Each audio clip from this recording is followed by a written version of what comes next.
compared to other technologies.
The economic turbulence over the last few years has actually increased the relevance of technology.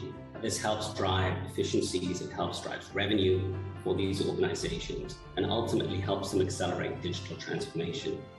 For example, today, more than 20% of global retail happens online versus only 9% 5 years ago. So we've seen a massive acceleration in the use of technology, in the use of modern channels, and organizations have to be where their customers are today. The critical element of what we need to change as technology providers is to simplify our message, simplify the technology so it's easy to understand, easy to consume by world leaders, by business executives. Ultimately, these executives need to make decisions in order to use technology, not just to features and functions in their business, but ultimately to drive business outcomes.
think the biggest opportunity Africa has is her youth population. Young, vibrant, energetic, sharp, smart, and able. And I think the big challenge we have is really to ensure that they do have the opportunity to contribute to the continent.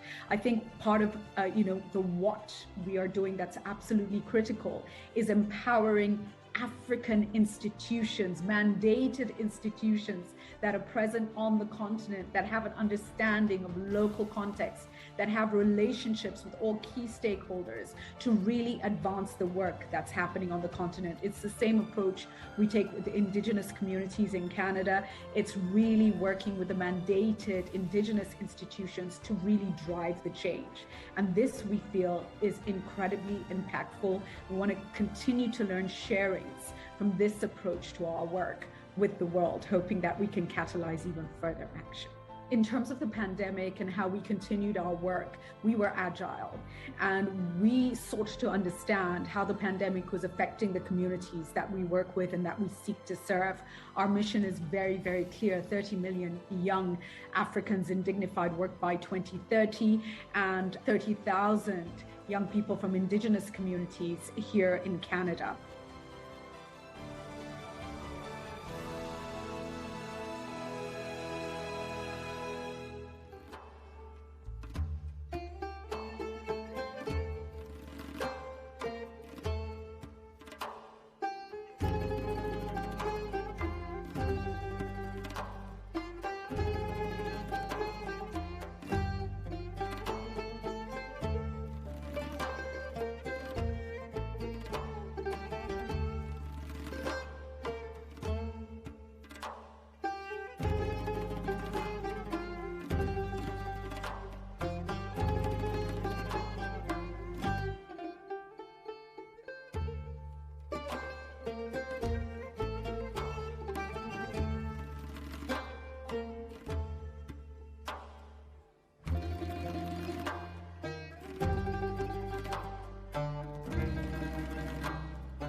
In 3, 2, 1.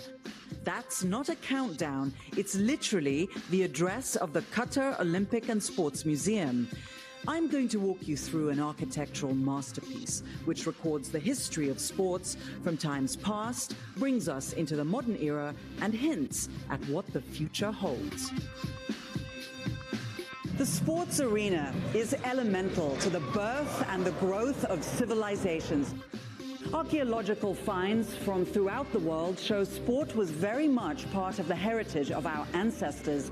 Whether competitive or used as tests of martial valor, or simply enjoyed for fun, the ancients engaged in sports activities that were often the glue that held societies together, or the toxin that tore them apart. Much like today, you may say. It was, predictably, in ancient Greece, that sports was instituted formally with the Olympic Games. Here in this room are gathered the flame holders of the torches from the more modern Olympic Games. Sport did and continues to shape every aspect of our society. It impacts politics, diplomacy, economics, physical and mental well-being, and our productivity. But sports is not only about passion, it's also about entertainment, and now it's big business. Come November, more than 1.5 million fans from around the globe are expected to descend on Doha and contribute an estimated $20 billion to its economy. That's when Qatar will be hosting the FIFA World Cup, the preeminent football, or soccer if you will, tournament. But just as important in these troubled times, it will mark an occasion when the world will come together to witness a primal spectacle that will connect us all with the roots of our civilization.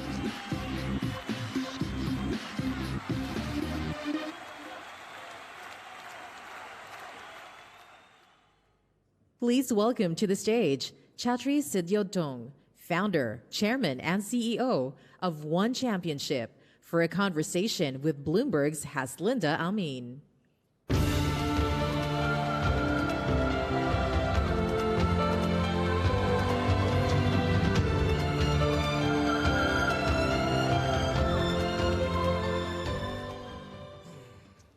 Thank you for being here, and we're talking sports.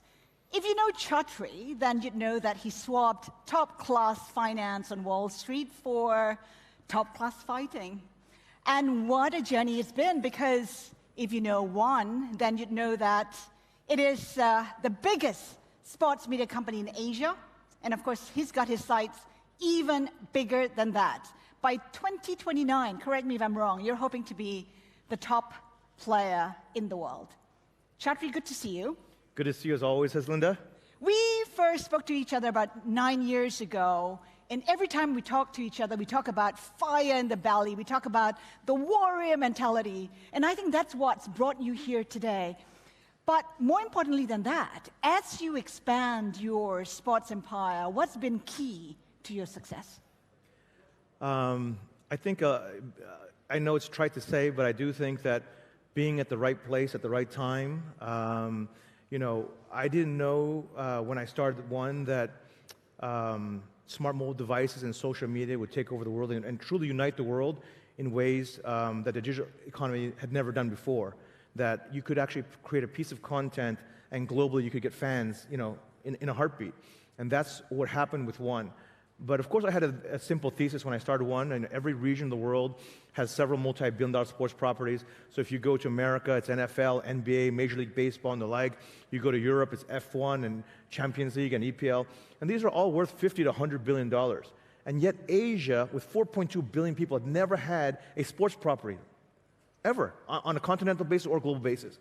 So I was naive and said, hey, I'm going to start the first global property and see if I can scale it and make it equivalent to an NBA.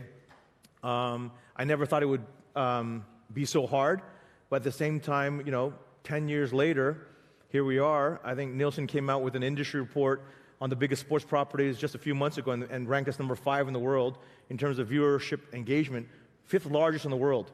So that was very, very surprising to me. But yes, I have my eyes set on overtaking I know it may not be the right word, but overtaking soccer one day.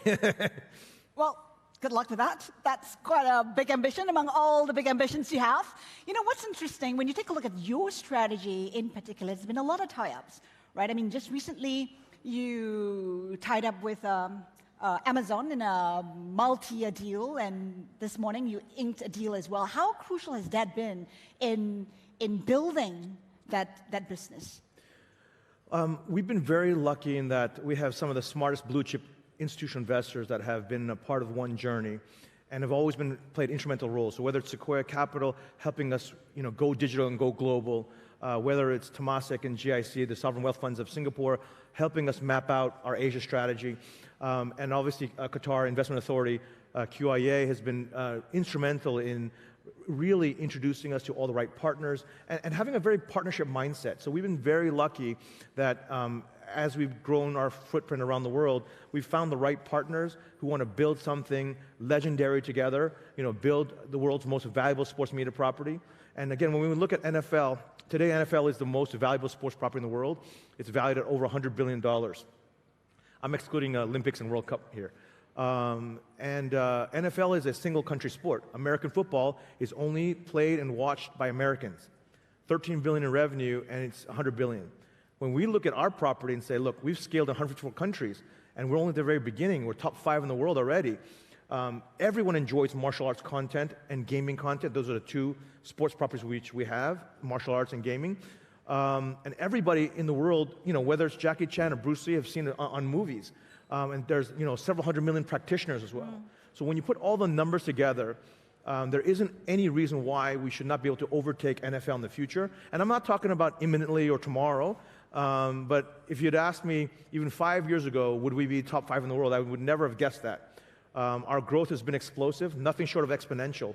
And that is Quantify that. 6 years ago, our average viewership per event was around 400,000. Last year, we averaged about 50 million per event. I'll give another example. 6 years ago, our entire year organic video views on social and digital was about 1 million. Last year, we crossed 13.8 billion organic video views. So this is just, you post a video and it just goes viral all over the world. And 13.8 billion organic video views puts us at number 2 in the world behind NBA, according to Nielsen, which is obviously the world's leading authority on viewership data for the media industry. So with the latest fundraising, you're valued at $1 billion. You've always looked at being valued at $100 billion. I know that you said you don't want to give a number. How soon? Give a ballpark figure. I think in the next few years, $5 billion is within reach. We're valued at $1.4 billion today. But our metrics are, again, I look at the reports, and every week they just continue to grow exponentially. And when we look at the whole world, and again, just Asia alone has 4.2 billion, but we're expanding in the region here. We're expanding in Europe. We're expanding North America in August. When you look at the entire world, there's nothing that will stop us. We just, again, we have a very simple formula. Our formula, actually, yes, our genre may be martial arts and gaming, but our formula is values, heroes, and stories. Values that every family can celebrate with their kids and grandkids. Values of integrity, humility, honor, respect, courage, discipline, compassion. Heroes. Heroes that entire countries can be inspired by. So when somebody puts a hero of one of our world champions, a child puts a poster in their bedroom, we want parents to be like, that's a great role model, not for that sport, but because this is a role model for life. And stories. We want to share the stories of these heroes overcoming adversity, tragedy, poverty, whatever it may be, to inspire the world. So it's values, heroes, and stories. And we feel that formula is infinitely scalable around the world. Actually, ironically, it's also the formula of Olympics or World Cup. We are passionate about these two gigantic sports properties because of that, because of the values, heroes, and stories. Why would you gain traction in the US, for instance, where there are players like UFC? Huge. What's the strategy to compete with the likes of UFC? Well, I think, in the world of martial arts, it's a global duopoly. UFC has a lion's share of the West. We have the lion's share of the Eastern Hemisphere. And it's just a question of, of course, we are in each other's territories. But the way I think about it is that we're totally different. I mean, I have a lot of respect for our competitor, UFC. At the same time, we're 180 degrees opposite in everything we do. Our DNA, our ethos, the fact that I'm a lifelong martial artist, been doing martial arts. I want to celebrate Asia's greatest cultural treasure through values, heroes, and stories that everyone can be inspired by. I named the company One. Our hashtag is We Are One because in a corny way, I want to unite humanity by showing the very best of humanity. I want to, when we wrote down the mission of our company at the very day one, on the business plan, it wasn't about revenues, it wasn't about fighting. We wrote down, we want to unleash real-life heroes who ignite the world with hope, strength, dreams, and inspiration through values, heroes, and stories. And that story, that DNA, that ethos, that is who we are from day one, 10 years ago till today. And I think that's why we've been able to scale all over the world. I think people want to be inspired. People want to hear stories that of other people living their greatest life so that you can be inspired, whatever walk of life, whatever tragedy or poverty or adversity, whatever situation you're in. If you hear someone's story of adversity and poverty and tragedy and the overcoming of it, the overcoming of suffering, that's a universal story. Lots of rumblings on the ground that could possibly be a fight between you and Dana White, your counterpart at UFC. Are we about to see a fight? Fans have asked that, and I'm a lifelong martial artist. I've said I would accept it. So you're game? I'm game, but I think fans ask in jest because again, it's a global duopoly, and so the number one question I get is, will we ever do our world champions versus UFC world champions? And we would do it in a heartbeat. Obviously, our global footprint is actually bigger than the UFC already in terms of viewership numbers, according to Nielsen. But we would definitely put our roster up against our roster, and if the main event had to be me, then I would do it too. Anything to push the mission.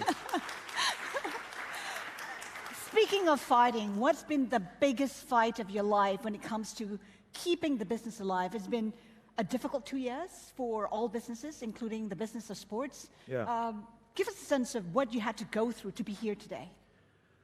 In March of 2020, when the Singapore government, and actually all governments around the world, closed borders and went into lockdown, I went into a funk. I shut my bedroom door and I was kind of depressed. I was like, man, I built this thing for how many years? My team and I have toiled, blood, sweat, and tears, and now we have potential of no events, and I don't know if it's 3 months or 12 months, or 24 months.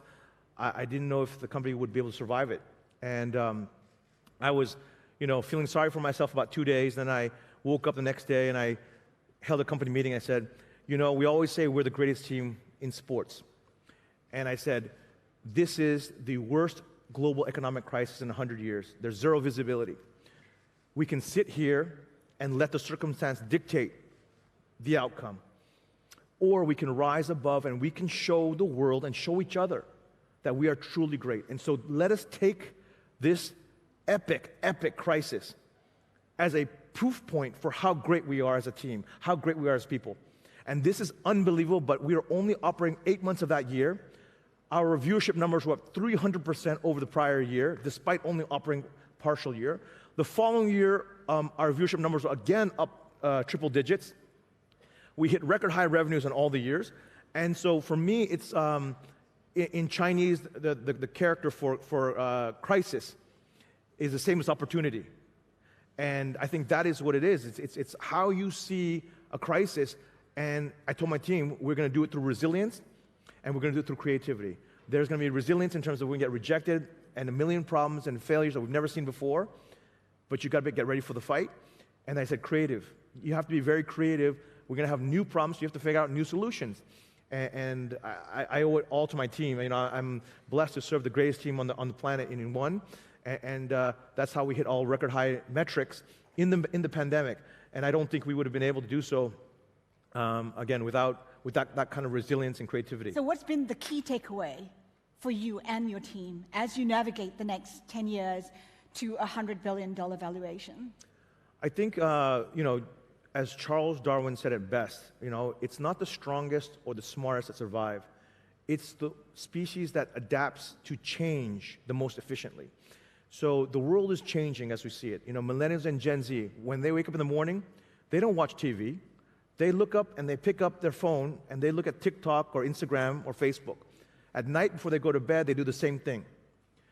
If a brand doesn't know how to dominate social media and digital media, you'll be left behind. And a lot of incumbent sports properties are in this situation. What do I mean by that? You can't see the golf ball, the tennis ball, the ping pong ball, the basketball, or any kind of ball on your mobile phone. It's very difficult to follow sport. You happen to be lucky. I mean, we're very lucky. You can see a flying kick and you can see gaming. So it's perfect for the mobile device, but you have to have a digital-first mobile mindset.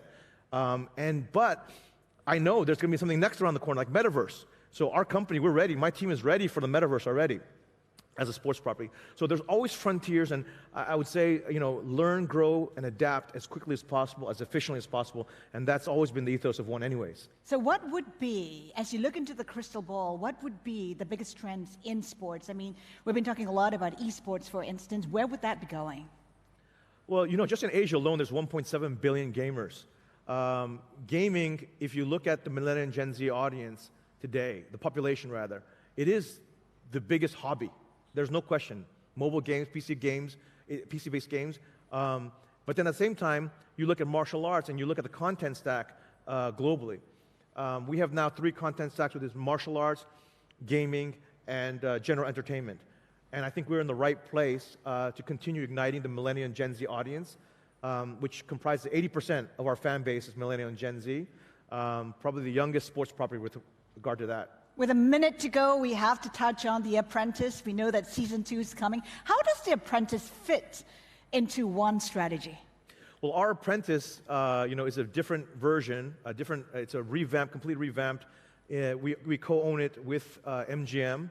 And what we do is we invite 16 candidates from the business world, and we put them through a series of challenges. Of course, the business tests, but we also have physical challenges. So like in season 1, we had candidates jump off a 110-foot bridge and have to climb back up, and they were submerged upside down in a helicopter underwater. We did a lot of crazy things to test their warrior spirit, to test, just like our world champions in martial arts or gaming, you have to have resilience and grit. You have to have that world championship mindset.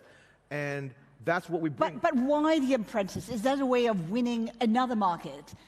Yes. Winning... Well, it's all synced up in the sense that, and that's why we're partnering with Media City here today, the Qatar government, on all 3 content stacks. What we're launching with The Apprentice is because it introduces a whole new fan base to our brand. But again, it's all about inspiring the world through our values, heroes, and stories. If you pick apart The Apprentice on Netflix today, you can all go to it.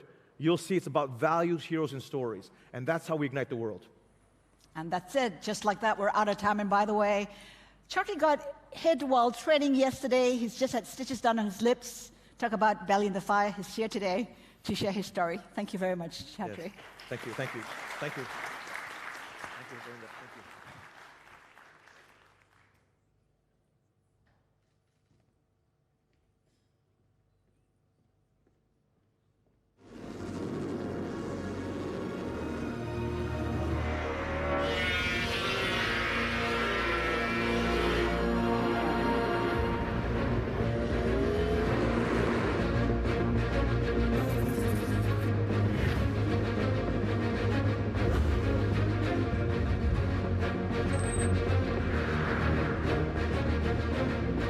The moment we've all been waiting for has finally arrived.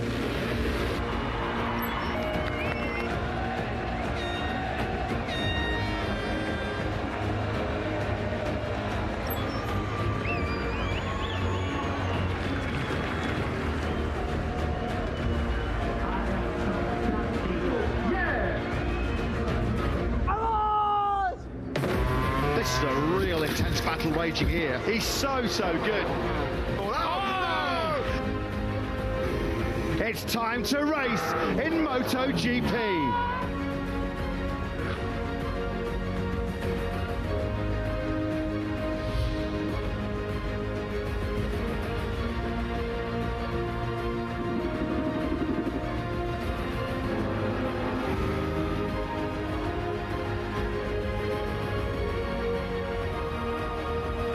Wow, such a pleasure, such a privilege. What an honour to be part of this championship.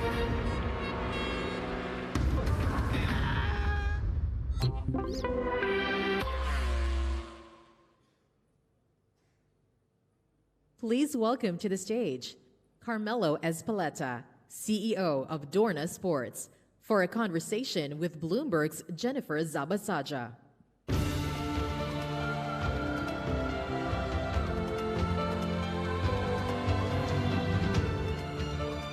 Carmelo, that was a pretty great video. Yes, it shows exactly how is MotoGP. Yeah, and there were a lot of numbers on there. We were just talking about a big number for you and the sport.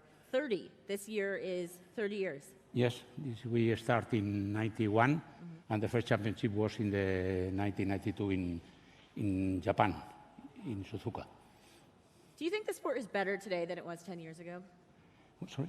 Is the sport better today than it was 10 years Yes, I think so. We try to do it. We improve a lot, especially we try to improve the safety. When we started in the championship, one of the things more important was, obviously motorsport is dangerous, but we try to avoid that. We have a very close relation with the riders. We met with them every single week to try to improve that. Then that gives to us a possibility to improve. And we changed a lot from the organization point of view. In the first race in Suzuka, we were 8 people, and now we are more than 500. Then really changed a lot, the things from that moment. What are you hearing from the riders about what they need change in order to feel safer? Well, in principle, the bikes have been changed a lot since 1991 to now. And obviously, the riders are every time fastest. The bikes are fastest. Then the circuit needs to be very, very, very safe. Then when we talk with them, it's any kind of possibility we have, any proposal to make a new circuit or to improve the existing circuit is discussed with them during a meeting we have every Friday before the circuit, and with the majority of the riders of MotoGP, and then we can share with them the best possibilities to be even more safe. And if people haven't seen, there's 2 of the bikes right outside there. We were looking at them, but you were telling me something really fascinating about distinguishing the 2 of them, and specifically about sustainability, because one of them is a Moto e-bike. Well, yes, we are working in the sustainability. It's one of the most important issues we have right now. Then we have 2 ways to improve the sustainability and to go to the zero impact in carbon brake. One is to work with all the manufacturers and with all the oil manufacturers to make fuel more sustainable. We will go to 24 with sustainable fuel, and then we will try to, through that, what we are doing is to try to experiment and to show in front of the world that these bikes are very sustainable. We use 21 liters to make a long distance race with a lot of performance. And if we are successful, and we will be successful to working with the manufacturers and the fuel manufacturers, this is something we can pass to the majority of the people who is using 2 wheels bike, who is the most sustainable transport for many people. Then for us it's a challenge to try to have for the Southern Asia, for South America, for many reasons, to have a sustainable fuel to permit to continue using this bike with 0 impact in carbon brake. And at the same time, we are working hard with a 100% electric bike to be also second experience. And we are working in both sides, one in the fuel to be 100% sustainable, and in the electric bike. So you don't plan to go fully electric then with MotoGP? Yes. Yes, well, I have been since 1991 in all the races, and I think it's very important to have the temperature every time to know exactly what is necessary. We work very hard together with the manufacturer and the circuit promoters.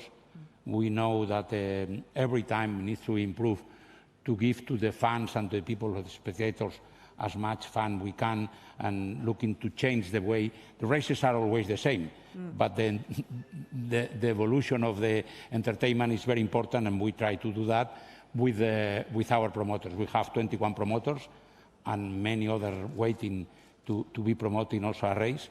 Then we have a maximum of 22 races per season right now, and then we are working with different states and nations to have a race in a safe circuit. And in the other side, we are working very hard with the manufacturers to try to improve the bikes under the line of sustainability and also the economical impact in the cities and in the places we are. What is next in terms of cities? I mean, you mentioned cities. Where are you looking to expand the sport and grow the sport more? Clearly in South America and in Southern Asia. We have not any race circuit in Africa, but in the future this is a possibility. We cannot. One of the things is we cannot race for safety reasons. We cannot race in not permanent circuits. That means we cannot use street circuits because the safety measures is difficult to have. Requirement we have from our safety commission. But clearly our goal is South America and Southern Asia. So any particular cities or countries you're looking at?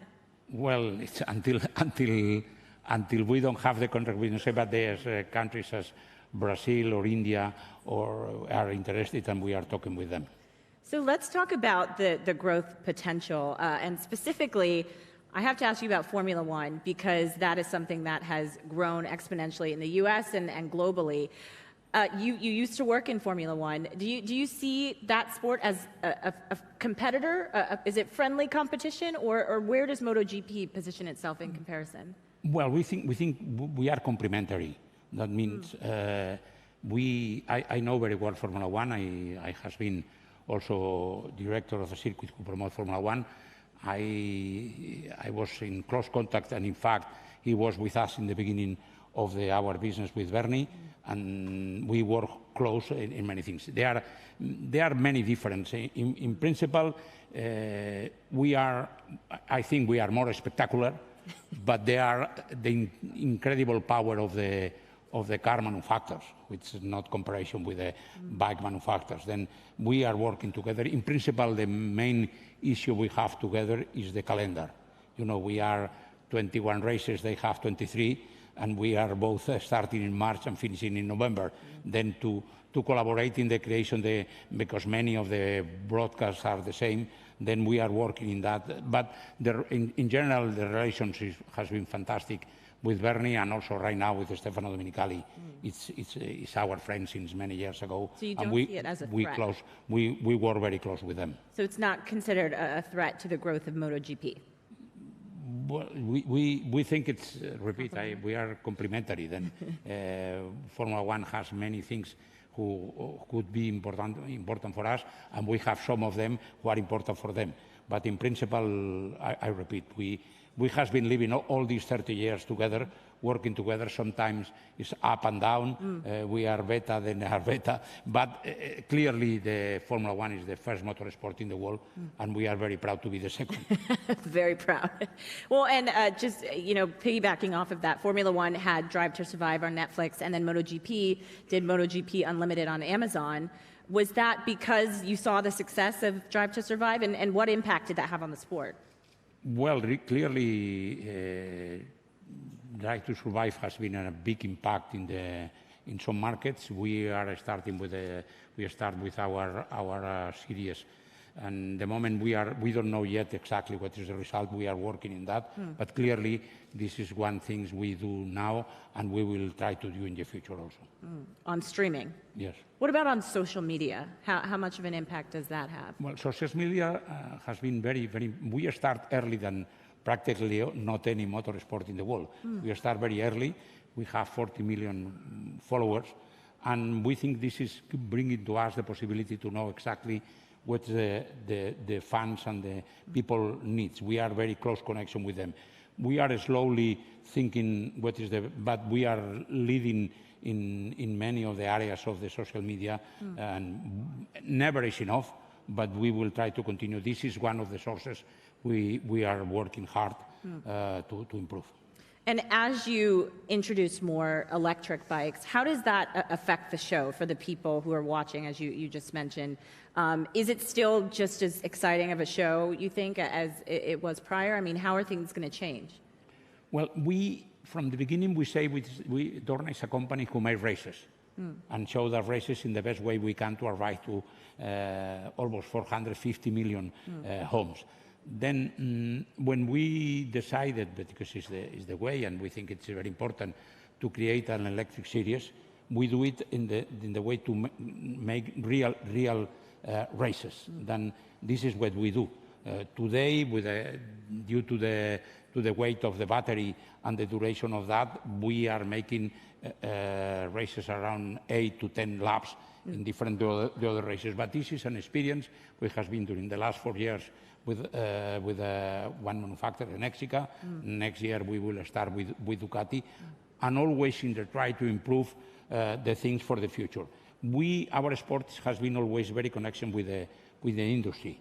That means everything we do, we hope to will be used in the future in the motorcycle industry.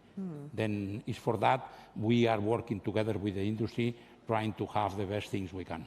And on the issue of the manufacturers, recently Suzuki decided to leave the sport at the end of the season. Did that frustrate you? Did you figure out what it was that they were taking issue with? Well, since we start in the championship, always all the sporting, but especially technical changes has been made in agreement with all the manufacturers. That means it's very important. Not always all the manufacturers have the same idea, and then it's our duty to try to balance the different situations and arrive to a situation where all the technical specifications are good for everybody. Then this has been our duty. We change the rules every 5 years. That means, for example, we are in an area now from 22 to 26, and normally the technical rules, unless for safety issues, we will not change in the middle of the period. But right now we are already starting to propose things to the manufacturers to see how will be the regulation in 27. Do you plan to bring in another manufacturer in Suzuki's place? If it's a real, we are okay with the number of bikes we have. In fact, we have 24 this year. Next year will be 22. Our ideal number is 20. Why? Because we have a limited time of broadcasting television, is 45 minutes. We need to show everybody. But if a manufacturer comes, a real manufacturer of bike who want to invest in the championship and to improve and help to development of the technical issues, of course we will. You would be open to that. Are you concerned that any of the 5 that are still there could potentially raise issues with some of the changes that you just brought up and potentially walk away as well? Well, we are okay in this moment for that. We think they are happy with the situation, and at the moment, recently Suzuki announced they will not continue next year. We were discussing with them because we have a contract for 5 years with them, but everybody, if they cannot continue, we can accept. But now we receive a lot of demands of other manufacturers, and we are studying how is the program for the new manufacturer, if we cover or not. For sure not next year. Next year we will have five manufacturers and 6 independent teams. What is your hope for the next season? Because I know now you're on summer break. What's your hope for the sport just going into the fall, into the next season, and its growth potential? Well, in principle, always our main issue is to be safe. That means to all the improvements we make in the circuits or whatever, to try to continue with the safety of the issues, and second, to try to increase the popularity of MotoGP. One matter also is important to us is to have riders from many nationalities. And for that we have a program called Talent Promotion, which is improving especially in Asia young talents. And we have this program in Asia, in Europe, all around the world, and if we reach any young people who is able to be okay, we try to help him to arrive to the first to the Junior World Championship and then to the MotoGP. And you were mentioning there's satellite teams, so there's big team and there's a lot of momentum within the team to continue to grow as well, right? Yes. With the team, the relation is very good.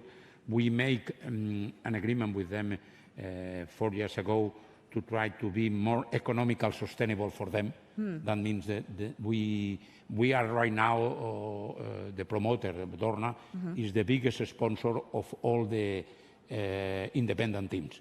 That means we make an agreement with the manufacturers also to provide the bikes in a achievable price. Then the relationship with the teams is crucial for us. Yeah, and it's the cost to transport the bikes too, right? It's all, there's a lot of sustainability pain points, right, within the sport that have to be addressed.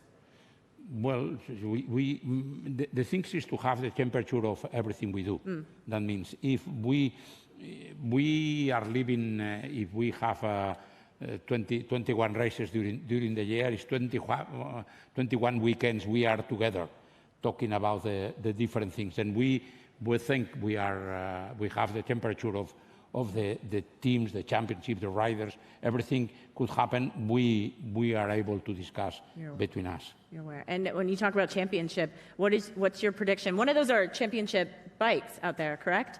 The bike that's outside? Yeah. What's your prediction? Who's the rider to watch? I never make any predictions. You know, all the riders are very, very close with us, and especially with me. Then I think it's me as CEO of Dorna is predicting something is okay. I wish all the best to all of them, and to have a lot of competition. The good thing is right now with the technical issues, we have practically all the manufacturers winning races during this year, and I hope 2 years ago we made 9 different winners in the championship.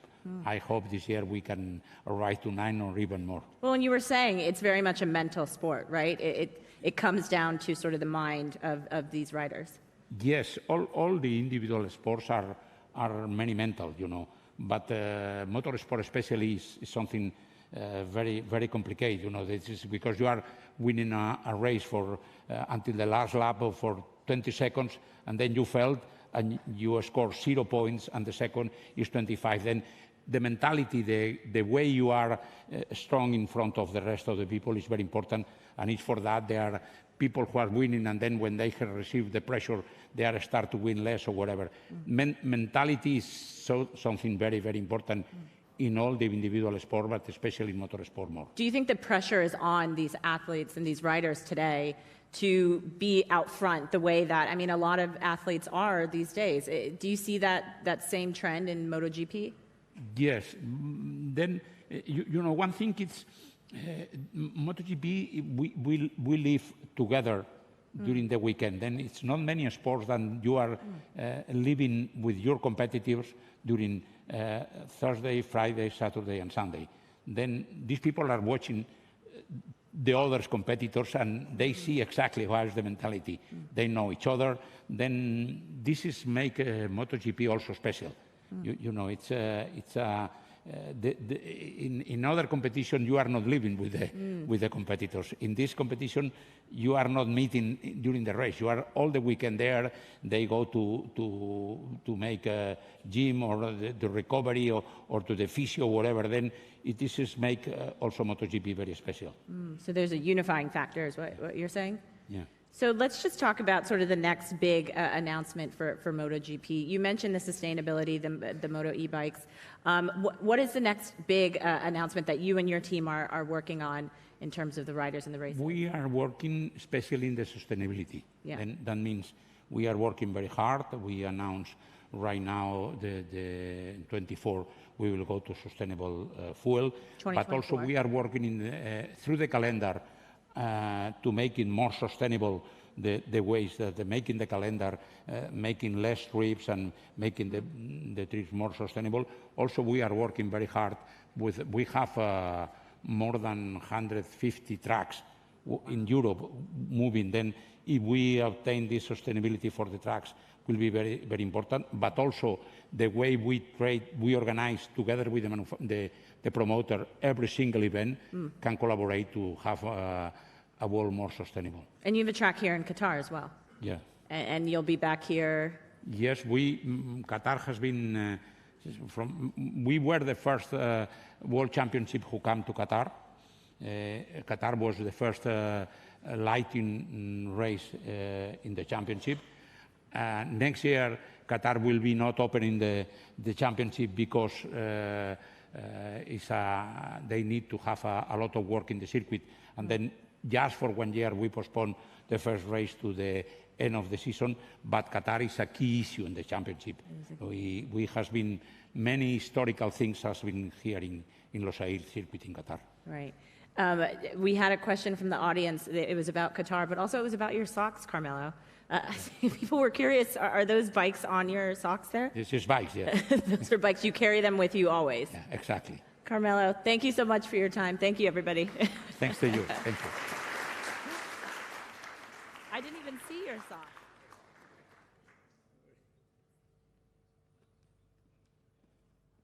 In 3, 2, 1.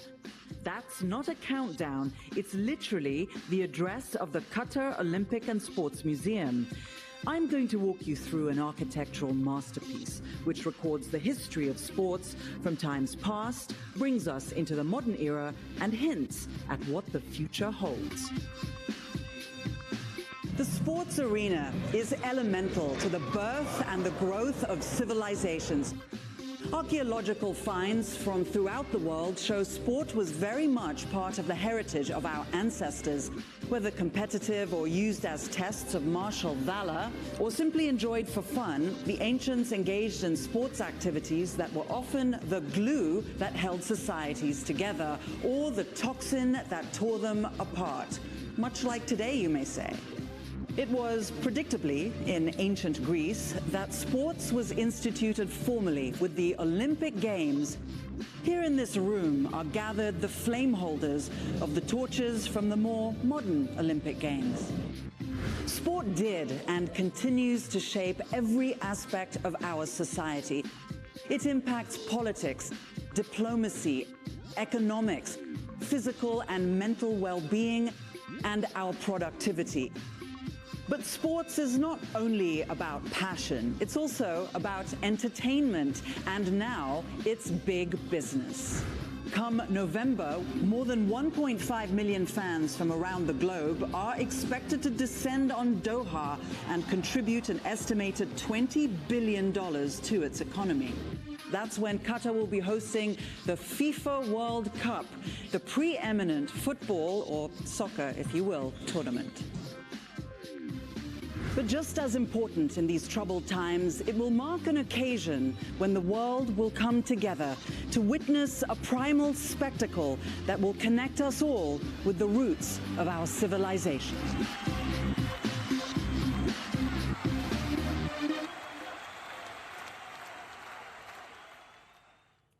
Please welcome to the stage Her Excellency Sheikha Al Mayasa bint Hamad bin Khalifa Al Thani, Chairperson, Qatar Museums, Doha Film Institute, Reach Out to Asia, and Qatar Leadership Center, for a conversation with Qatar Economic Forum host Zain Verji.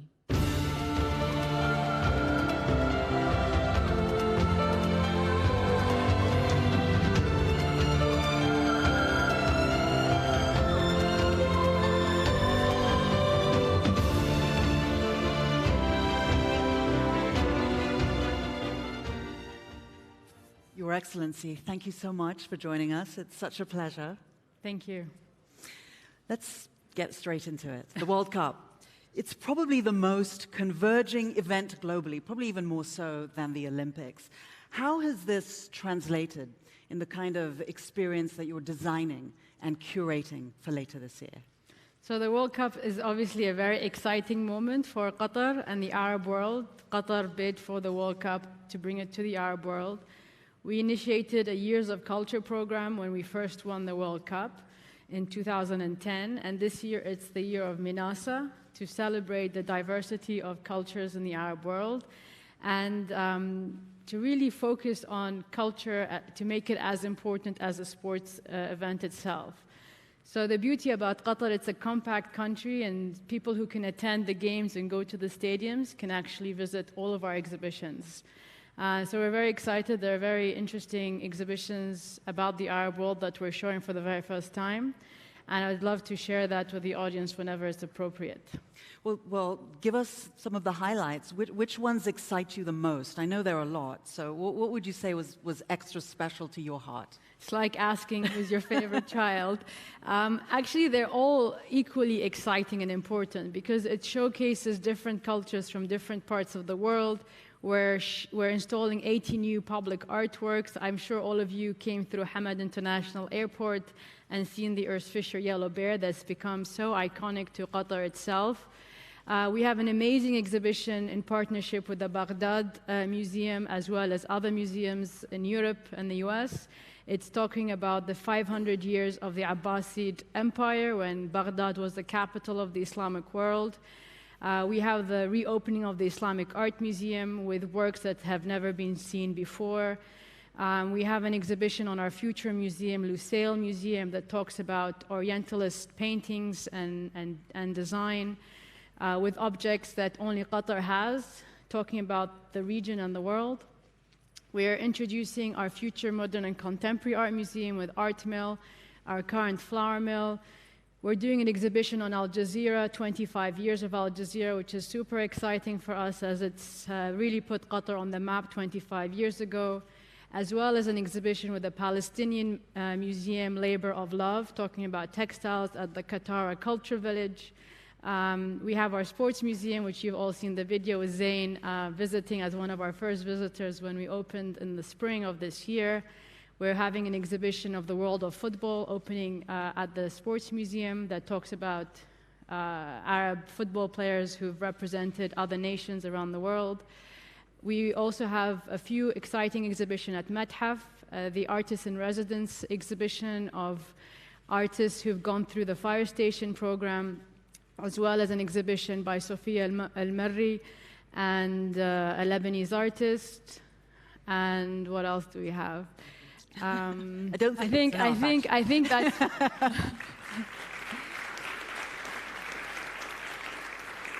that's really tremendous. Oh, I forgot. Actually, we have the Valentino exhibition that we're doing for the very first time, which I think the audience, I see a lot of women in the room. You love that show. Well, it goes without saying that you really are front and center in building experiences and creative and cultural ecosystems in Qatar, in the region, and it has a powerful impact throughout the rest of the world. Just give us a sense of how you've cultivated some of your core principles and your own personal goals around the World Cup, but in the creative space in general. So Qatar has a National Vision 2030, and we've created a 25-year plan that fits perfectly in that vision of developing the human capacities that we have in Qatar, but also in the region. So it's a really exciting moment because it's, you'll see these exhibitions and you'll assume that they've been planned last month, but it has been a 10-year in the planning and the making of how do we introduce the world to Qatar in a very authentic way. People do not want to go to countries and see the same thing everywhere they go. They want to visit unique experiences, and that's exactly how we've offered it during the World Cup. The exhibitions actually will open before the World Cup and continue on until the end of March, beginning of April. So those who didn't come to Qatar during the World Cup still have the chance to visit these exhibitions and learn about the Arab world, its diversity, and so forth. So I was just in Athens for another conference, and it was very interesting to hear what they're doing because it's very much similar to how we're perceiving culture and authenticity. One of the things that people will also be experiencing this year is activation of heritage sites. One particular project that I'm very excited about is Ain Mohammed, because the people who are activating that village are actually descendants of the original families and tribes who lived there many centuries ago. And just across from there, we'll have a new installation in the desert. I'm going to announce it to the audience. It's Oliver Ellison, his first major installation here. And that will then follow with an exhibition of Oliver Ellison in Doha next March at the National Museum. You talked about authenticity. How do you personally use the notion of authenticity to drive some of the work that you do? What is it that you think about when you come into the office every day and looking at all the exhibitions that you have in front of you? We want to have a personal sense of how you see it. Yes, that's a very good question. The people, we look at the people that are living here, the representations that we have, and we really engage with our creatives that are living here, whether they're filmmakers, artists, craftsmen, filmmakers, and that's how the story unfolds. We depend very much on the organic growth of our culture and society. And I can give you the National Museum as an example. People have only complimented the National Museum since we've opened, but previous to that, we always got negative press for the delay of the opening of the National Museum. But the reality is we wanted to create something authentic, and the only way to do that was to engage all the stakeholders in the community. So we ran multiple workshops on different themes and different topics, and we got all the information collected. And you only see actually part of that. The rest of it is in our digital database that we make accessible for researchers and curators to create new narratives and exhibitions moving forward. The National Museum, actually, that's one of the exhibitions I forgot to mention, currently has an exhibition on our future car museum, as well as a Pipilotti wrist installation. And for the World Cup, we're opening an exhibition on nomadic tents, because we're very proud of our past, and it connects the region of Asia, Africa, and the Middle East. And that's going to be a highlight of our program. One of the things that you've been working on is how to integrate technology into your work and making it really synonymous and working almost like a symphony with the creative and cultural space. What are the most important results that you've embraced from the collision of technology with art and authentic spaces? Well, the National Museum is a really good example of that. When we had the building, we realized the walls were very complicated. There were no straight walls inside the museum. So we combined technology with the artifacts and the storytelling, using the walls to project films, but also understanding how the visitor can pass through and not be disturbed by the films that will continue on in the galleries. The Sports Museum is also a good example. We've actually borrowed many objects from around the world for the museum, whether it's from the US or Europe or other parts of Asia. And we use technology to connect with the audiences and engage with them. The future Children's Museum will also have technology. We've also partnered, Ooredoo is a major partner. We're very grateful for all of the work that they've done with us. They've been a strategic partner. At the Jeff Koons, we had a collaboration with Ooredoo and Snapchat, where you could have a Jeff Koons in your living room. And we're looking at other collaborations at the moment with the upcoming exhibitions that we're doing. Many people have come to us for the metaverse and the NFTs, and obviously these are conversations that we're continuing to have. One of the things I think, Your Excellency, that's important to highlight and also speak to is the fact that all of these exhibitions and all of the efforts that you're making in the creative and cultural industries are really important drivers and have enormous potential for economic growth. Could you speak to that a little bit? Yes, so in everything that we do in all of our projects, we really try to incorporate the creative economy as elements of our initiatives. M7 is an incubation between Qatar Development Bank and the Qatar Museums to support entrepreneurs. Last week, a private sector company called From took 2 Qatari designers and produced furniture, and now they'll have a permanent showroom in Milan. Last week, we launched the World Cup poster. It's a Qatari designer who's have done significantly well with her art. Now she's represented in collections around the world and major museums. In our National Museum, we have a Desert Rose Cafe. If you haven't been, I highly recommend it. It is authentic Qatari food, a chef that's multi-talented, and she was trained under Alain Ducasse for how to present the meals and package the dishes in a I don't know how to describe, but in a different way. So those are examples that I can think of, but also public art. Like 2 weeks ago, Shog El-Mana installed a new installation of the Arabic Igal that all the men here are wearing. It's a black piece. And she was an artist that we discovered on Instagram, during the blockade. And she was a very patriotic artist, and she created amazing paintings. And so for the very first time, her paintings are now translated in sculpture. And we have here Dr. Abdullah, who's who's a big supporter of the museums, but also a gallerist, and he's supported and incubated many of the artists in residence in his galleries. We have other dealers today, Al-Hosh Gallery being another active gallerist in Qatar, supporting a lot of the young designers, but also innovating. You know, at the Doha Jewelry exhibition last month, we had so many jewelry designers, but collaborating with artists. And I saw a lot of people buy their things.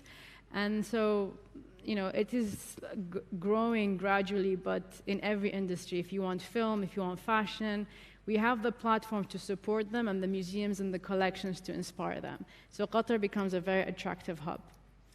What's your biggest challenge? I have so many. My biggest challenge. Sorry. So I think our biggest challenge was, I don't think it's as big of a challenge today as it was, but for people to understand and realize that culture is not a hobbyist job. You know, a lot of the artists that we initially supported had to have a full-time job to support themselves. Today that has changed. A lot of these artists, by becoming successful, whether it's in film, fashion, design, have been able to stand on their own feet thanks to the support of all of the different partners that are here. So I think that was a challenge initially, because culture or museums in the past was looked at as a form of entertainment, when in actual fact it's a key component for knowledge-based economy. Teachers, we've been training teachers on how to use the museum to teach the various subjects that they're required to teach in schools. And to align the skills that children need today for their future professions. So that was a challenge initially, but to be honest, whenever we explain what we're doing and how we're doing it, the reception we've been getting has been very, very positive. I'd like to draw your attention to focus a little more in the African space, which I know that you're quite active. The African creative and cultural space is becoming more relevant and is much more of an important contribution to the global conversation today. But Africa and African talent still lag in access, in support, in funding, and even in mind share. What are your thoughts of possible activities that could occur to be able to support the African creative and cultural industries? So we've been working with African designers and artists. We did an amazing exhibition at Methaf 2 years ago of Elena Tsui. And last year we had a Virgil Abloh show, an artist from Ghana who designed for Off-White and LV Men. Unfortunately, after his show, he passed away. And in the fall of this year, we have a big gala dinner with Naomi Campbell, Fashion for Relief, and it will be supporting the creative economy in Africa. Now, I know very little about Africa, but I'm learning because it's such a vast continent with so much talent in every industry that you can imagine, whether it's fashion, technology, digital art, the NFTs, you know, it's growing very quickly, and we're hoping to work closely with these artists and to take our own successful experiences or know-hows to Africa through partnerships, because nothing like this works unless you have local partners. So I'm looking for you to guide me on where to look in Africa, but I think October will be an exciting moment with the Fashion for Relief, because I know Naomi's curating a whole event with music, fashion, photography, design, objects to showcase the African continent. Coming back with the few minutes that we have left in this conversation to the World Cup, what is it that you hope people take in? What is it that you hope to export to the world in terms of what Qatar is, what Qatar represents, and what art and creativity is, and how it unifies us? Well, I think we're trying to show the diversity of the Arab world, but also we want people to experience Qatar as it really is.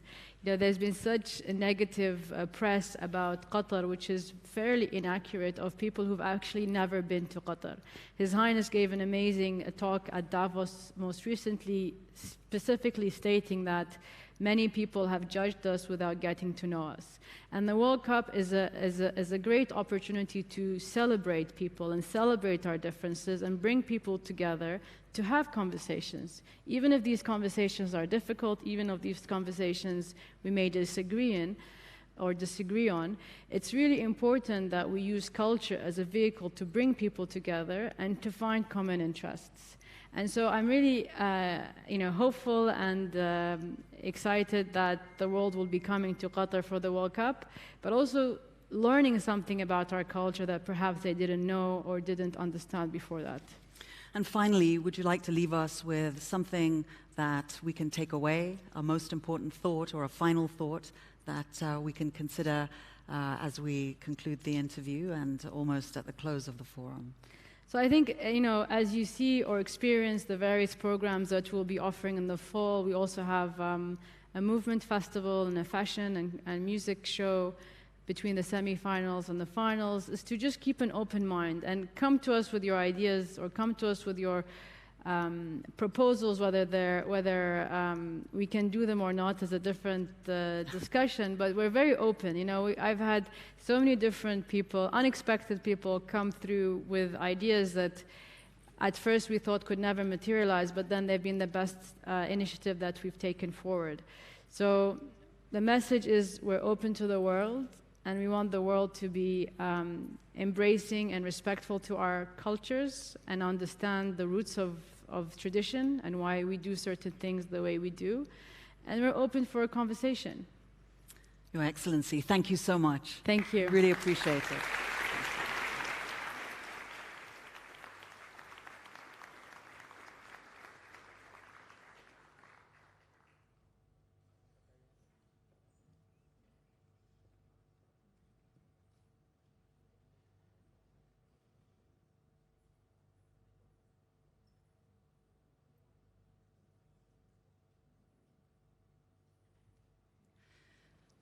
Thank you very much, everyone.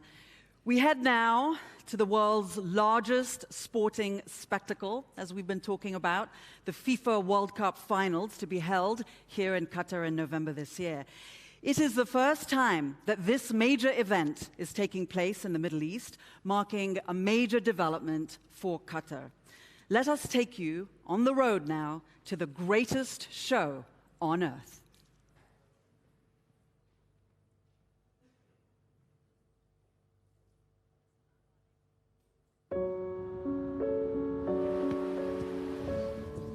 Cuando entro a la cancha me siento libre, como si nunca había estado. El fútbol te está dando de comer, te está dando para vivir, es algo importante.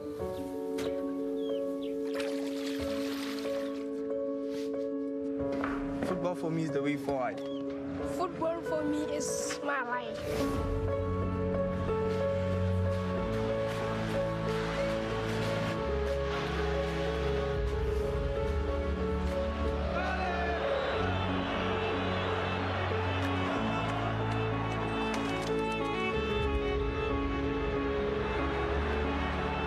Football will conquer the entire world.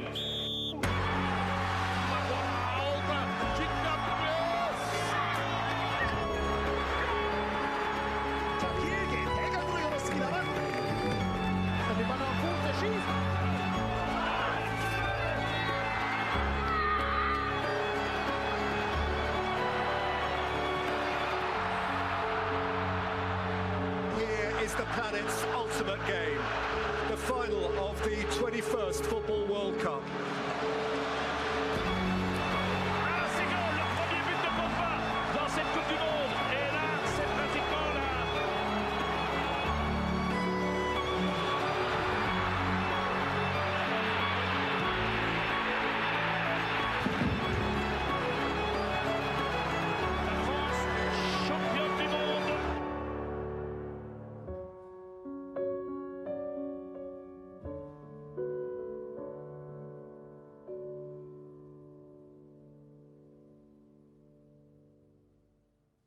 Please welcome to the stage His Excellency Hassan Al-Thawadi, Secretary General at Supreme Committee for Delivery and Legacy for the State of Qatar, for a conversation with Bloomberg's Simone Foxman.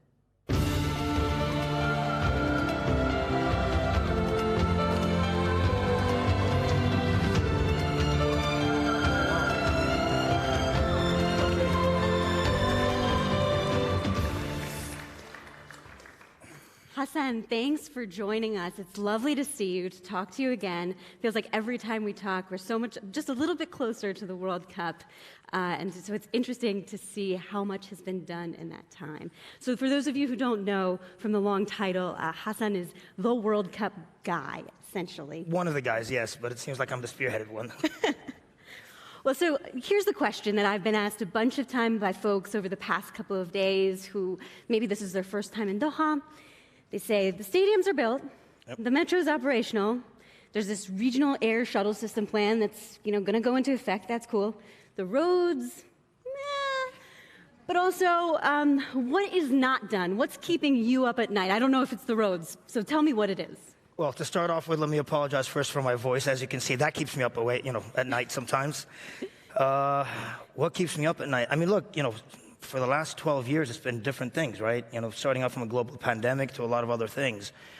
But the fact is, as you said, we're more or less there in terms of infrastructure. Yes, the roads, if you look at the insides of of some of the streets, I think there's a bit of an upgrading system that's occurring that was always part of the plan. But the major infrastructure has already been completed. And I think we're now in operational phase. So in the operational phase, obviously, there's a lot of different elements. One of them, of course, is accommodation, ensuring that the itinerary relevant for the accommodation is in play ahead of time, and trying to manage as much as possible or avoid price gouging. I mean, obviously, market forces always mean that as long as there's a lot of demand, prices skyrocket, and we've seen it in many previous tournaments. We're trying to create an environment where the business community benefits, but at the same time, it is affordable and accessible for the fans as well. So to try to create that environment, that balance, sometimes is tricky. Yeah, let's talk about that, because I want to ask you about accommodation. Go ahead. I was on the website last night. I was looking at kind of all the alternatives out there. There are some very, very pricey ones, over $1,000, multiple $1,000s a night. Then there are some that are kind of out in the middle of nowhere, I think there is a concern from fans who are looking to come here that their accommodation is either going to be extremely expensive or there's not going to even be enough for them. Are you seeing an impact on demand and purchasing tickets from some of these concerns that fans are having? What do you mean by that? Are you seeing them, sign up for tickets, not go and pay for tickets because they're concerned they can't find a hotel room or it's too expensive? Not at all. I mean, in terms of demand, to start off with, I think it's record-breaking demand. I think the last phase we had about 27 million requests for about 2 million tickets available. I think about 1.2 million tickets have already been purchased. Okay. So people are actually buying and people are excited to come. There's no doubts about that. In terms of availability, we've tried to ensure that we provide different offerings on different categories. So from the affordable, which ranges about from $80 to $100 a night, all the way to, as you said, a bit more of the pricier ones, whether we're looking in terms of 5-star hotels, or even some of the luxury offerings in terms of cruise ships.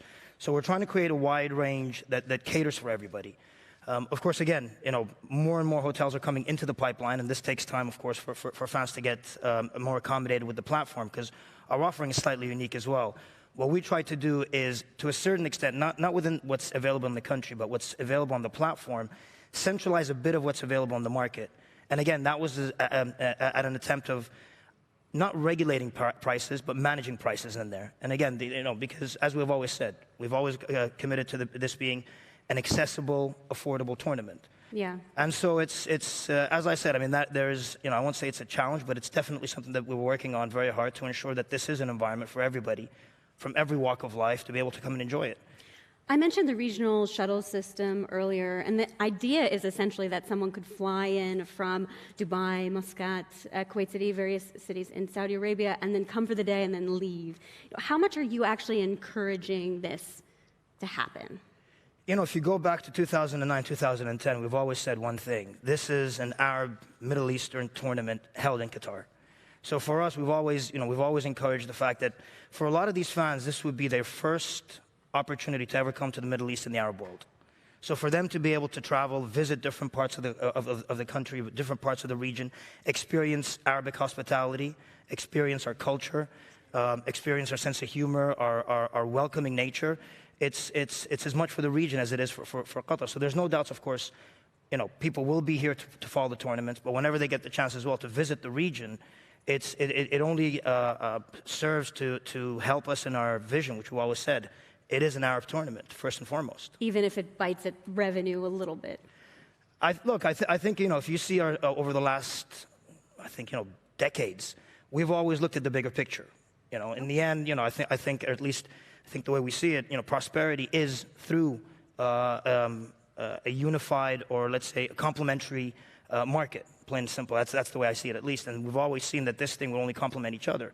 Whatever benefits, for example, people staying, for example, in Saudi experiencing that will only come and benefit us as well down the road, in the long term. So absolutely.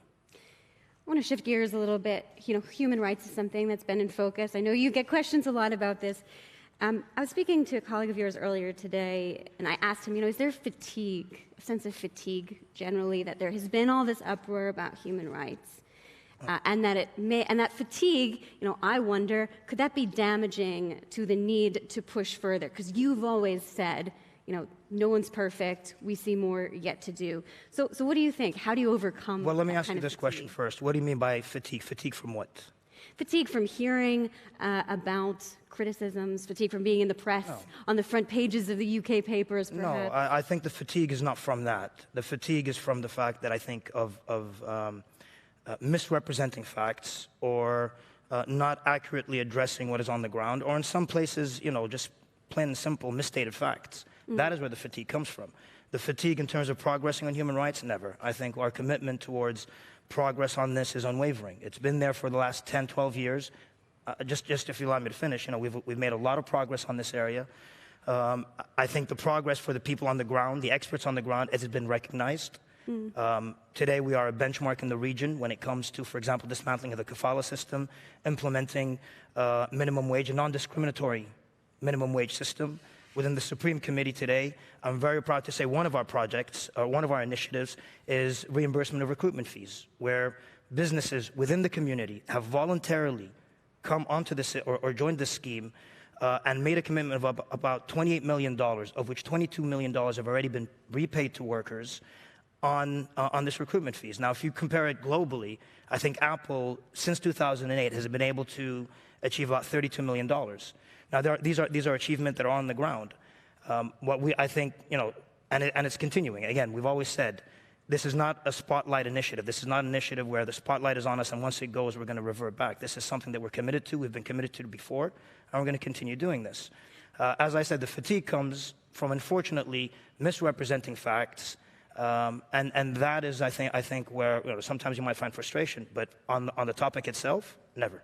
Well, there has been some pushback in the business community. I live here, and certainly not every business owner is happy to see legislation that allows people to change jobs freely. But changing jobs freely is a key not only to having a free labor market, but also to being a good employer. But I think the nature of change, you'll always have people that will resist change. And again, I keep saying this, how many books, and I'm talking probably to the business community to address this, in your MBAs and whatnot, how many books have you looked at which talks about organizational change and how you need to create organizational change and how you need to overcome resistance within organizations when you come to restructuring? And if we address this, if you talk about organizations of 1,500 people, 2,000 people, then when you implement legislation that has social impact, that has economic impact, it has legislative impact, there is no doubt that you will find people that will resist the change. But the fact is, the government has been unwavering in implementing it. We, I think, need to address and find more innovative ways of getting the business people and the business community on board. But if you allow me to again use the example of the $28 million commitment from the business community, this is not something that we imposed on the business community. This is not something that we twisted their arms to do. This is something that they willingly came on and agreed to join. This $28 million comes from the business community to reimburse recruitment fees for workers, which has shifted the burden of proof, which previously happens, I think, in most other nations, from worker to the business community and to the business owners. If that showcases anything, it's that if you create the right environment, people are willing and more committed towards moving forward and doing the right thing. Yes or no, would it be helpful if the multinational brands who own food chains, hotel chains, if they turn up the screws on some local business owners as well to make sure that they're keeping up with the international policy? Just so we're clear, the assumption then means that it's not the big brands that are not committed. I think there's a lot of We've seen a lot of reports where big brands themselves find ways of, or loopholes throughout their business practices. And again, this is not just in Qatar. No, We've not seen in these Qatar. reports internationally. And I think this is where I think it's very, very important to focus on. The country, since before the World Cup, has been committed on labor reforms. Since the World Cup acted as a vehicle and as an accelerator, not only on labor reforms, but on a lot of different other issues, infrastructure projects and so on. But labor reforms is where legacy is already being delivered before the tournament. It is something that we've stepped up to. We've engaged with our critics. Today, some of our most ardent critics are our most ardent supporters, and that needs to be recognized. And I think there's merit in recognizing, but more importantly, again, if you look at the ILO, if you look at ITUC, if you look at the trade unions, they all recognize the work that has been done. Some other human fan experience-y stuff that I know is challenging. Rainbow flags. Okay, they have to be in the stadium. FIFA has said yes, they must be in the stadium. But we heard some from a security official here saying, people who carry rainbow flags could be attacked, therefore we're going to take them away. Are they going to be allowed in the street? And are you going to allow protests generally? Yes or no on that, I think. Protests? Yeah. Protests for what? I mean, I think, this is a tournament for celebration. This is a football tournament. Yeah, but people always find stuff to protest about, and I think there are a couple issues here, too. looking for somebody to protest. Is that No, look, I think, again, from day one, we've always said football has a very, very, very powerful ability to bring people together. You see it in many different tournaments. We've experienced it in 2010 in South Africa. The Rainbow Nation getting together. Everybody from the African nation supporting Ghana when it got to the semifinals, the quarterfinals. And the reality is, this tournament, the first World Cup in the Arab world, the first World Cup in the Middle East, it offers us a very unique opportunity for people from different walks of life to be able to come, engage in our common passion, which is football. Celebrate it. Fair enough, it might be celebrating different teams, but if you've ever been to a World Cup, it's always a celebratory event. It's always a festive event. And in there, and getting to know on a human-to-human level, on a person-to-person level, you get to know that, yes, we do come from different walks of life. People have different ways of life, different values, different starting points of values. But it means that we can still be able to celebrate our common humanity and our passion for the game. So if one fan wants to go out and their way of life is going out with a sign on the street and just standing there, and is that okay? Every visitor that, again, it's simple. What we say is everybody's welcome, but in appreciating where you're coming from, for us, we have a very rich culture. We ask for people to respect our culture, and I don't think it's much to ask for that. It's as simple as that. You can come, enjoy football, get to know who we are, get to know us on a deeper level, get to know us on go out, celebrate the games, celebrate what's happening on the pitch. And through that, I think there'll be an exchange of cultures, an exchange of backgrounds, and understanding different opinions and different ways of life, and appreciating that, yes, we do have different ways of life, and that is a reality. And it's not something that's unique to Qatar. It's something that's shared with many different people from different parts of the region as well. One thing that you think has changed. Oh, thank you. I did not expect that, but thank you very much.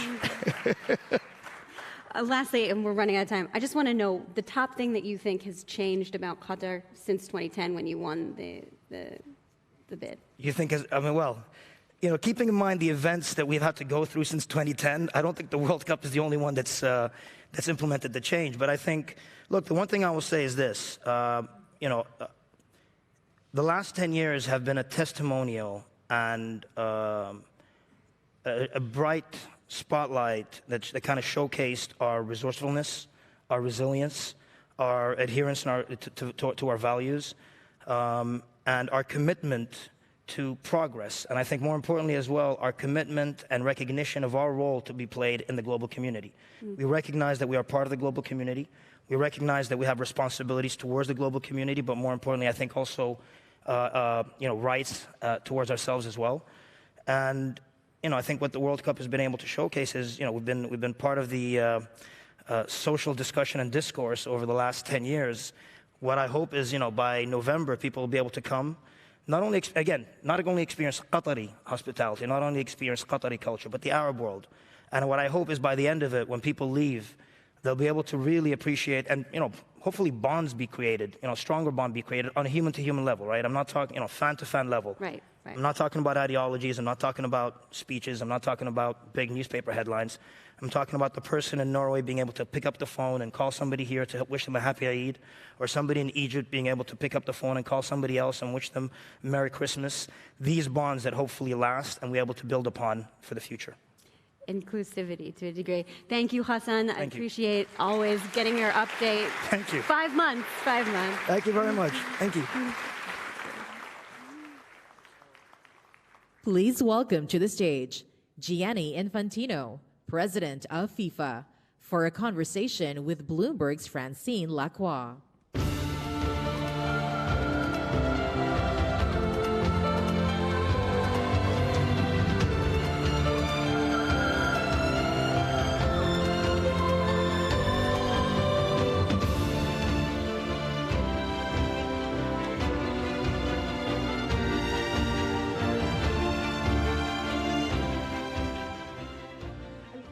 One of a kind because it has the Qatar Economic Forum. We'll talk about the ball. Whose idea was it to put two Italians on stage who will just commiserate about the fact that Italy is not in the World Cup? Well, you should touch the ball because we will be the only two Italians to touch this ball, which is the official ball of the World Cup. Talk to me about the ball. So this is what happens. How long does it take to design the ball for each World Cup? Well, it's actually quite a long process. And by the way, this ball, I don't know if you've seen it, it's a unique ball. It's only world one. Exclusive. I mean, it's the official ball of the World Cup, of course, but it has here written, can you read it? Yes, right? Qatar Economic Forum with the date. So I don't want to see this ball on eBay, just in case somebody gets it here. It's a unique ball, and the name of the ball is Al-Rihla, which is the journey, right? And it is a journey to develop such a ball. It takes years. It's very scientific. It's very secret as well until it is revealed. It was revealed at the draw here at the occasion of the draw here in Doha a couple of months ago, and it's the best ball ever for the best World Cup ever. Yeah, and the journey not for the ball, but to get to the World Cup here in Qatar is also not without ups and downs. What are you hoping to achieve with this World Cup? Well, it will be a unique World Cup. It's a unique World Cup because it is a very compact World Cup. It is a World Cup where all 8 stadiums, which are all state-of-the-art, I mean the best stadiums in the world, are all within a perimeter of 50 kilometers or so. So you can watch 2 or 3 games every day. We are expecting between 1.5 and 2 million people visiting Qatar during the World Cup. We're expecting 5 billion people, more than half the world population, tuning in and watching the World Cup. It will be fantastic. I mean, essentially, it's a one-city World Cup. Are ticket sales, higher than you expected them to be? Yes, well, ticket sales are very high. I mean, over 23 million ticket requests. Only the final 5 million tickets were requested, only for the final, so we have to have some discussions if we can increase the capacity of the stadium from 80,000 to 5 million. Will be complicated, but we work on that. No, it will be huge. It will be huge. A great interest. Gianni, can the infrastructure cope? So not the stadium, but everything that's around it, the flights, the airplane. I mean, some of the hotels, the roads. Well, I think the whole country here, and actually more and more the whole region, is really tuning in for this World Cup. I mean, the stadiums are ready 1 year before. We're ready 1 year before the World Cup, which is unique. I'm now in this business for the last couple of decades. I've never seen such a state of readiness of a big event like here. And we are getting ready now, day by day, more and more, to welcome 2 million people here in Qatar, from the airport to the accommodation to the transportation. Everything is done to make this experience very, very special for all those. I hope you will all be there. I'm sure you will all be there, who will come to Doha and to Qatar for the World Cup. But are you worried about accommodation? If there's a list of worries, and of course we'll get onto human rights and things like that, but we're also hearing about possible tents being pitched in the city. Yes, there will be tents as well. There will be camping, or how do you call it, glamping or something? Glamping, right? I never heard this term, but it's great. I mean, I've been as well to see that in Sea Lion in the desert. It's fantastic. It's a desert experience. You come with a few friends. You stay in the desert rather than staying in a hotel. There are beautiful hotels as well. Accommodation is not a worry. Everything is done for there to be enough accommodation ready here, and as well, of course, in the neighboring countries, because let's not forget this is the FIFA World Cup, Qatar 22, but it's as well the World Cup of the whole GCC, of the whole Middle East. So you've defended the progress that Qatar has made in terms of human rights, I guess especially for this World Cup, but you've also listened to activists that say a lot more needs to be done from now until the World Cup. So how do you track the progress? Well, from now until the World Cup and thereafter, of course, as well. I think we have realized, and I personally also came along quite a long way, that of course FIFA is a sports organization. We are the football governing body of the world. We organize the World Cup, but football and the World Cup is much more than that. It is not just the greatest show on earth, the biggest event. It has a big social impact. And we at FIFA, we want to be present and shape as well this impact. And of course, and we have to face it, and we faced it. One of my first visit, or my first trip after being elected FIFA president for the first time in 2016 was to come to Qatar and to address the situation of the workers, for example, and migrant workers. And we have to admit, and again, it's not me saying it, because you could say, well, he's the FIFA president, of course he has to speak positively. It's the International Labour Organization, it's the international trade unions who are independent, who say this. You know, a lot of changes have been made. The kafala system has been abolished, which is new in the whole region. Minimum wages have been introduced.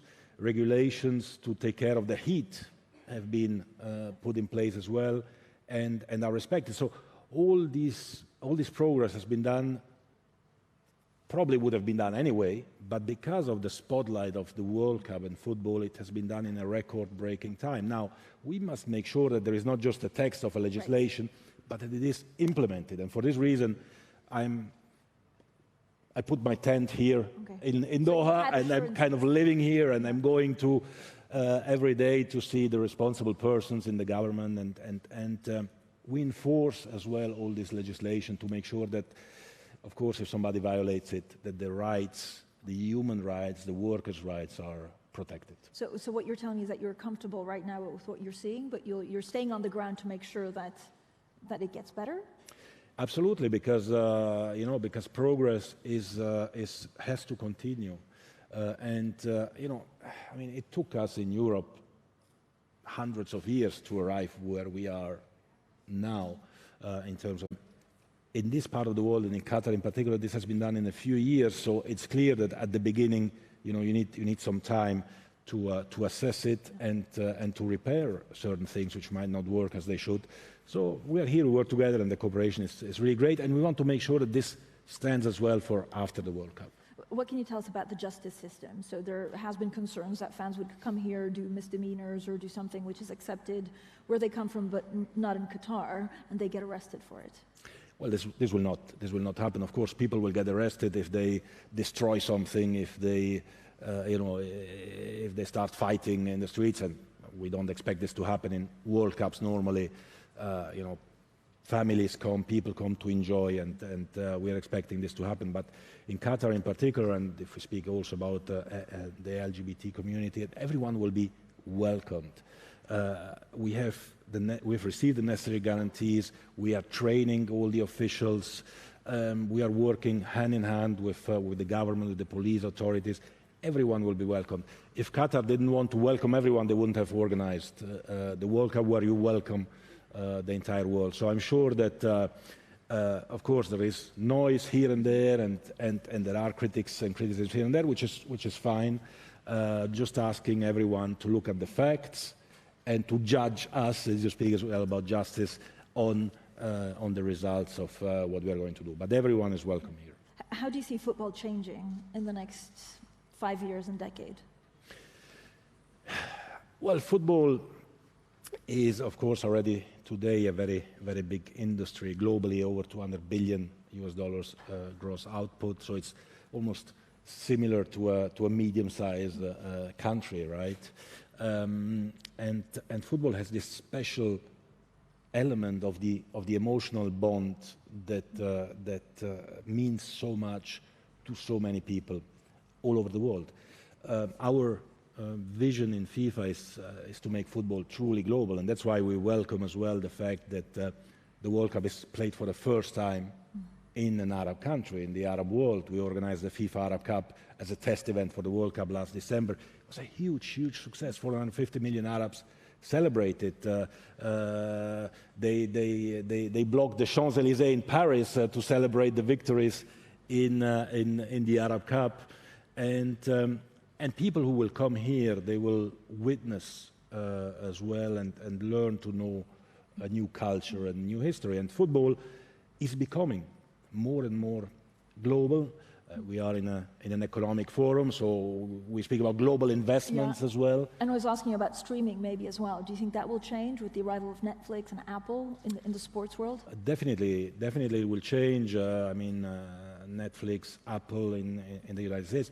We at FIFA, we created recently FIFA Plus, which I invite everyone to discover, which is a great streaming platform as well, where we broadcast, besides documentaries and other things, also 40,000 games a year of maybe minor competitions, minor leagues around the world, but to give them the platform, because with globalization, with people of every nationality everywhere in the world, I think it is important to have this unique bond. And let's not forget that if you look at the Men's World Cup, there are 4 to 5 billion people watching it, right?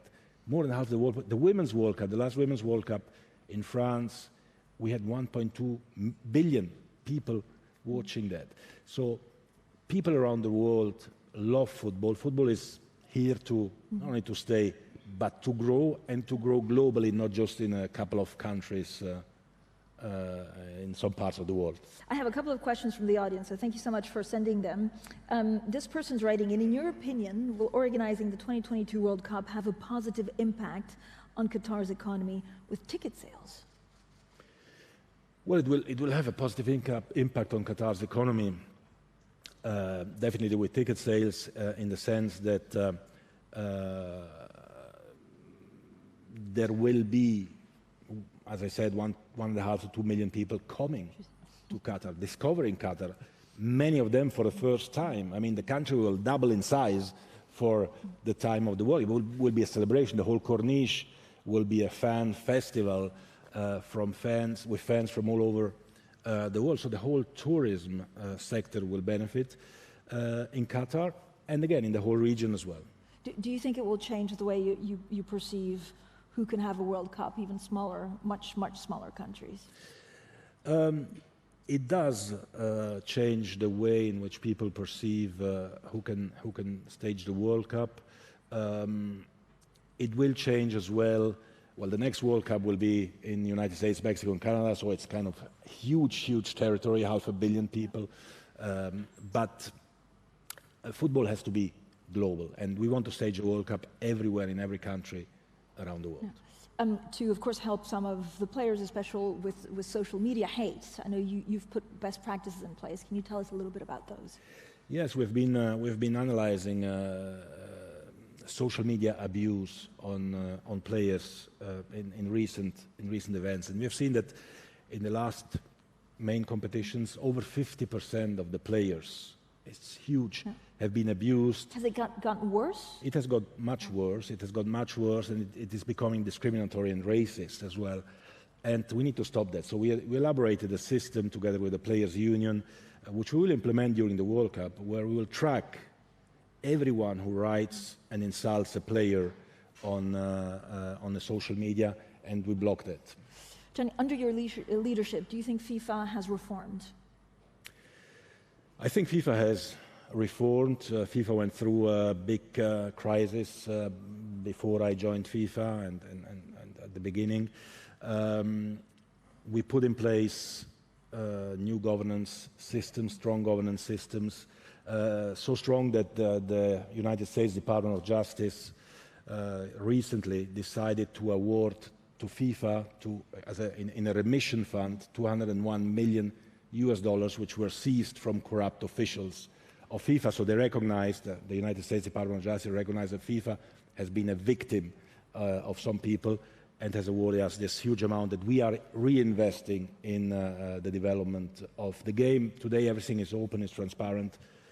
Every dollar that comes in is tracked, and every dollar that goes out is tracked as well.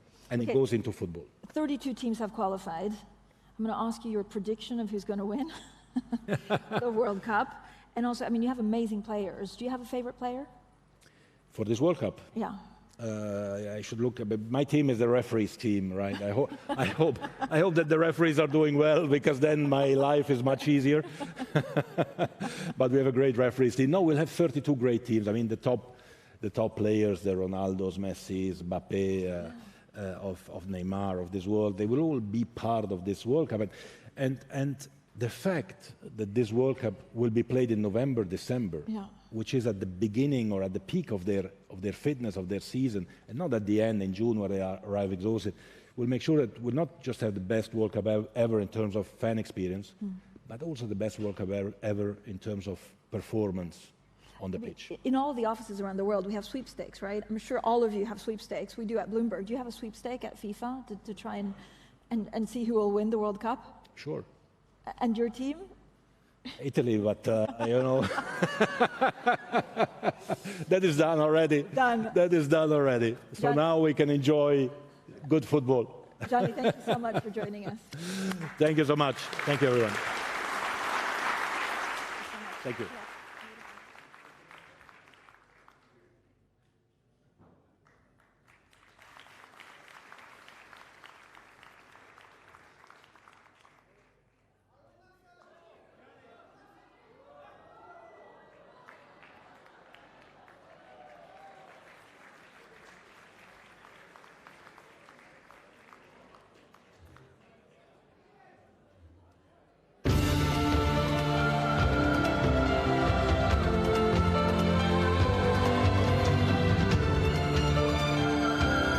Everyone, just a couple more words here, please. Congrats on who got the ball there. Well done. That was a great catch. We're at the close of the 2022 edition of the Qatar Economic Forum. We really hope that you've enjoyed participating. We'd like to thank all of you for being here at this very significant event. We'd like to take a moment as well to thank our underwriters, the Ministry of Commerce and Industry of the State of Qatar. Thank you. The Qatar Investment Authority, Invest Qatar, I know where you're from, and the Qatar Financial Center. Our country hosts who've been amazing, Media City Qatar, and our presenting sponsor, Q Invest. It has been a, let's say, pretty intensive 2 days of discussions and debates. If you want to watch any of our sessions again, please visit the Qatar Economic Forum YouTube channel, okay? And as we head back to our respective homes, I trust that we will take with us what we have learned here, and we will help build a brighter and more sustainable future for our people and our planet. Asante sana in Kiswahili. Thank you.